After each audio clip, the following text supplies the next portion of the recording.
Hi,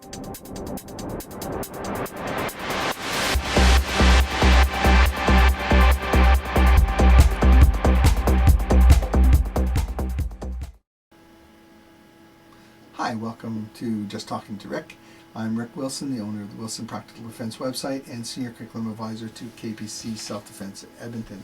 We're talking about the plea of self-defense, and as I've held up every time and promised to do for each and every clip, Mark McYoung's In the Name of Self-Defense is one of the best references ever. We talked about one of the things we said in the last clip was you may have to get yourself a lawyer. And we're going to talk about that right here, right now. I'm not telling you how to go about getting a lawyer. You're going to have to research that yourself. But you want a lawyer who's used to dealing with assault charges. You want a lawyer who's used to dealing, hopefully, with the plea of self-defense. And that may be harder to find. Maybe harder. First thing you have to do is you have to sit your lawyer down and go over everything in your articulation in that step by step by step, so that your lawyer understands that you are actually not guilty, and that you are actually not guilty by reason of self-defense, and then you can go over presenting your case properly. One of the problems with that is, unlike TV shows where every defense lawyer is always protecting innocent people, most of the time the lawyers are dealing with people who have committed all or if not part of the crime that's going on, and their job is to reduce the charges down to something that perhaps fit more what the person did. So you have to get your lawyer on board first that you are innocent and this is self-defense, and go over it where you can get their legal advice as to where you are maybe in trouble on that platform or where you're not.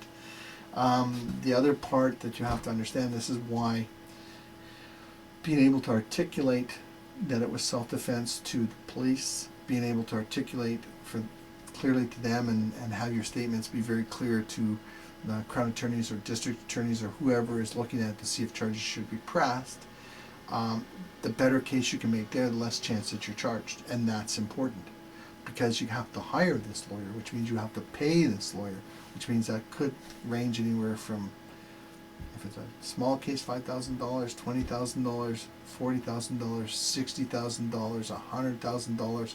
It really depends on what the heck you did and how serious it was and how long it goes on.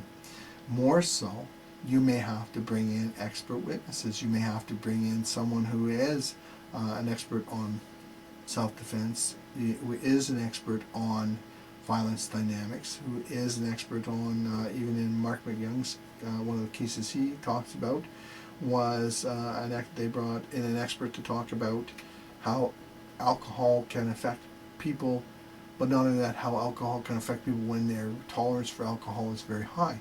That was very important to a case that he was dealing with as the expert witness for self-defense, that they could show that this person still had their faculties. So all of a sudden you're talking money, and oh my God, there goes everything. And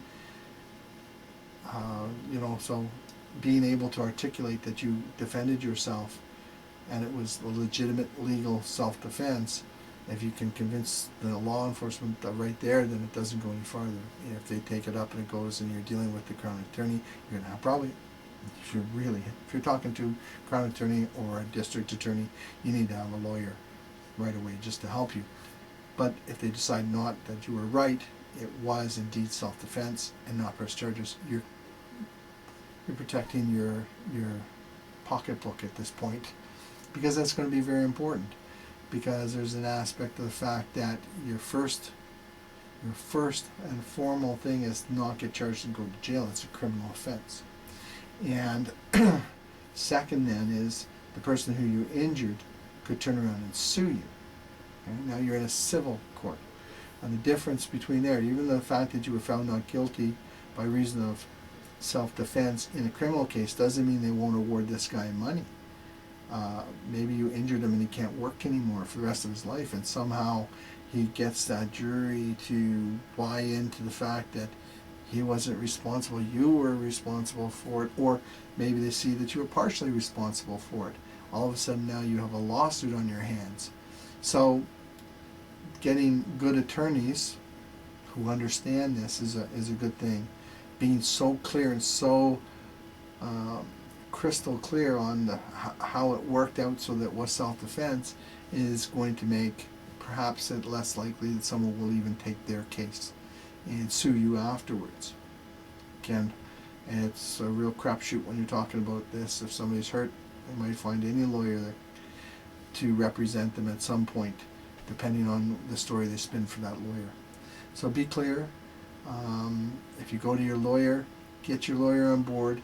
Kind of stop them at first, because just like, as I say, just like the police rolling up where everybody says it's self-defense, the lawyer's talking to all those people. It was self-defense. I just defended myself.